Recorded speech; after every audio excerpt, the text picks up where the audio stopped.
Hi everyone, welcome back to my channel. So it's been long day I was posting videos.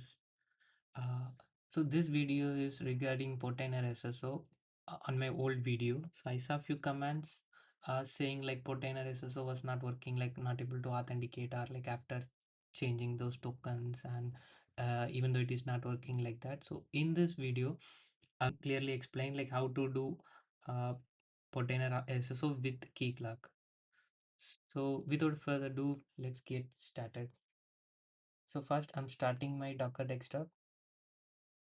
So it's already started. So next I'm going to run my Keycloak container. So this is the command to run Keycloak container.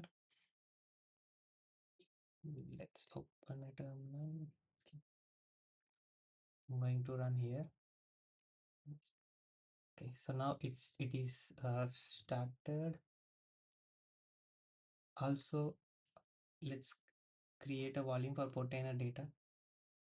Okay, now let me run the Portainer also. Paste.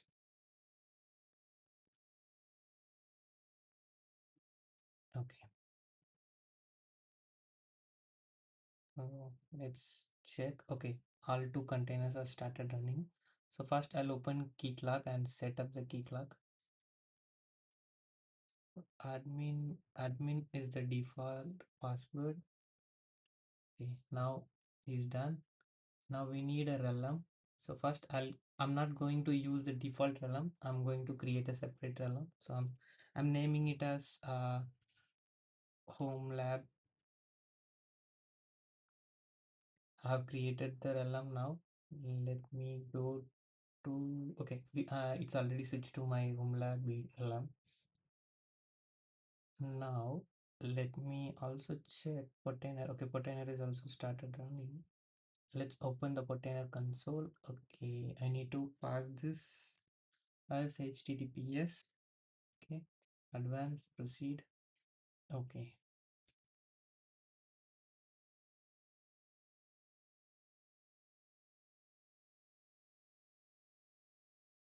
okay. So now we have successfully set up our Portainer also. Now let's go to Keycloak and go to our realm, like which realm we have just now created, like home lab, and go to clients, create client. Here you have to name your client client like Portainer, and the name of this is SSO. And next here you need to enable client authentication, direct access granting, as well as OAuth 2.0. So after enabling this, go next, and here we need the URLs.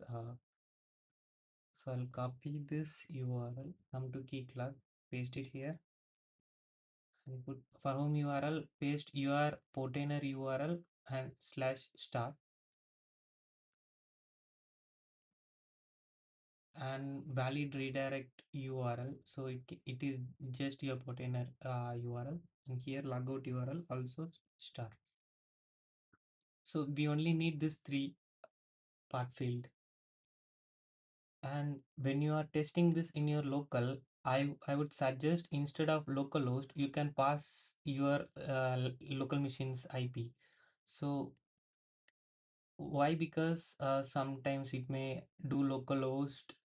Like for example, when you do localhost, like browser in this machine, browser can access the localhost. But when it comes to the Docker container will do localhost in itself.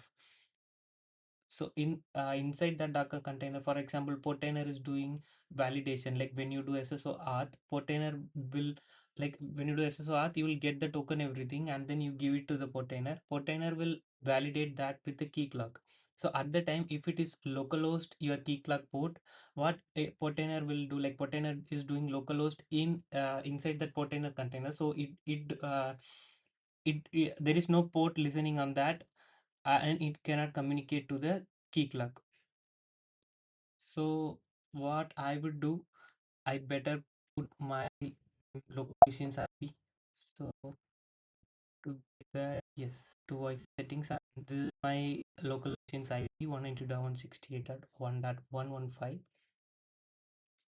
On, let me paste 32.168.11.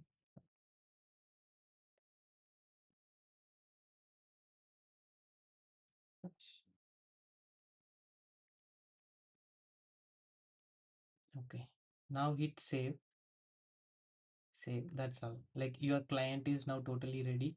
Now what we have to do, scroll down here, you will see option realm settings, and if you scroll down here, you can see OpenID endpoint as well as SAML endpoint. So open the OpenID endpoint and go to your Portainer console again. Here go to settings, go to authentication. Now change your authentication method to OAuth, and here you must enable automatic user provisioning, because if when you are adding new user to your Keycloak, at the time if when they do authentication with SSO, Portainer will create the user here. So for that we need this option to be enabled. Now our client ID, so client ID is Portainer, and client secret, to get the client secret, go to client Portainer. So here you can see this is our ID, Portainer client ID. Now to get the secret, go to credentials, view the credentials and copy it. So if you configured Keycloak with the domain and proper HTTPS, in that case you can like no need to view and manually copy this thing. Like you can directly click this place to copy. After copying, paste that here. So I have already pasted. Now we need the authorization URL. So for that, like we open one endpoint. So go to that endpoint. Here you can see authentication authorization endpoint. So copy this URL, come to your Portainer and paste it here. As I said, here it is localhost. So when Portainer try to validate that, here it is localhost. So what will happen? Portainer itself do localhost, and there is no port 8080 is listening. So your authentication will fail. I mean, this is when you are testing in your local. And if you have a proper URL, you can put the URL here. So for me, I'm doing this on my local. I don't have a proper URL, so that I'm putting my local machine's IP 192.168.1.15. Okay, 115. So this is my IP address of my local laptop. Next, we need token URL. So that is this one, token URL. I have copied that. Okay, come to Portainer again. Here you have to paste and replace it with your I mean laptop IP. Now we need one more URL for user info. So that is this user info endpoint. Copy this one, paste it here. Here also I'm replacing with my IP. Now I need to put my Portainer redirect URL. So to put the redirect URL, you have to go to your client Portainer. So here, what URL you are providing as your redirect, you have to copy that URL. If you mismatch anything, like your authentication will not happen properly. Now for logout, you have to come here and you will see another one URL for logout. So this is your logout. Copy that, paste it here for logout, and change that also with, yes, with IP. And here user identification, I'll put email, and scope open ID is the scope. Now let me save. So that's all, like our Portainer configuration is done. let me now go to Keycloak. So right now we have only created the client and SSO configuration all are done. Now we need a user to authenticate. So go to your user console and create user. So here I am naming it as Dishon.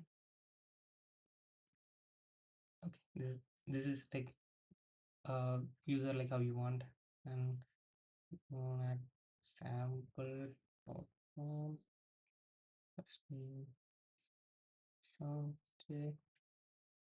Okay, create the user. So now user is created, but we don't have a password set. So I'm gonna set this by going to credential area, and here I'm setting up the password.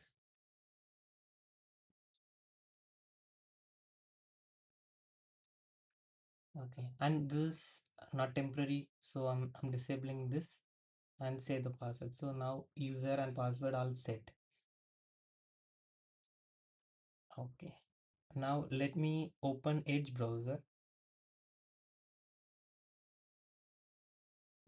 So here let me also copy this Portainer address, enter. So here go to login with SSO. So now you can see for your Keycloak SSO console came.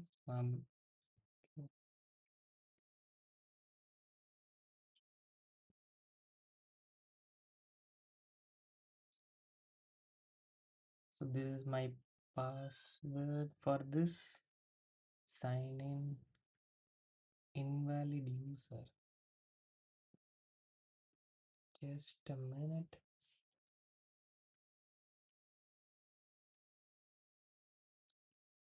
Okay, let me reset the credentials.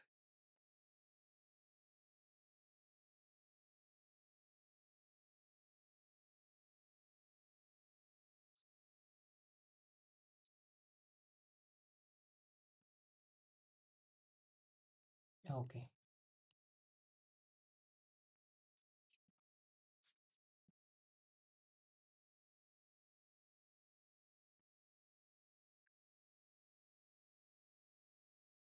okay, now you can see it is authenticated. I'm allowing this again. Invalid auth state, try again. Okay, see why that invalidation came is because it asked me to allow the authorization thing. So after allowing, it got succeeded. So now here you can see you got your SSO user onboarded, but this user will onboard to your Portainer with limited access, like he cannot see anything. So in the community edition, we are limited, like we don't directly assign roles to this. But when you come to enterprise edition, there you will get these options enabled. If you go to the authentication, so these options will be enabled, and here you can manage teams like that.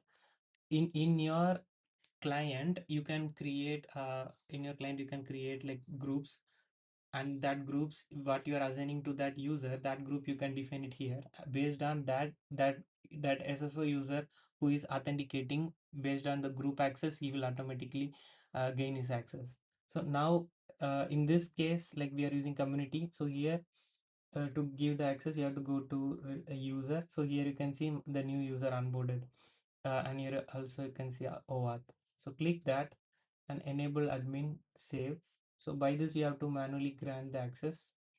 Now if I come here and do SSO auth, see now it started displaying like what are all options I'm having. So this is how we do SSO auth. Yes, and if you have enterprise option, like you will get lot of other options, like no need to manually grant privileges, like you can manage all through groups and roles. Like you can create teams, groups, and roles. Through that, we can manage that. Yes. Hope you guys like this video. Yes, and please subscribe this channel like for future videos, like I'm planning a lot of videos in future, like how to host JFrog in ECS, like best practices, high availability architecture level. So like that I'm planning like in a lot of future videos. So if you guys interested, please subscribe and click the bell icon. Yeah, thank you guys.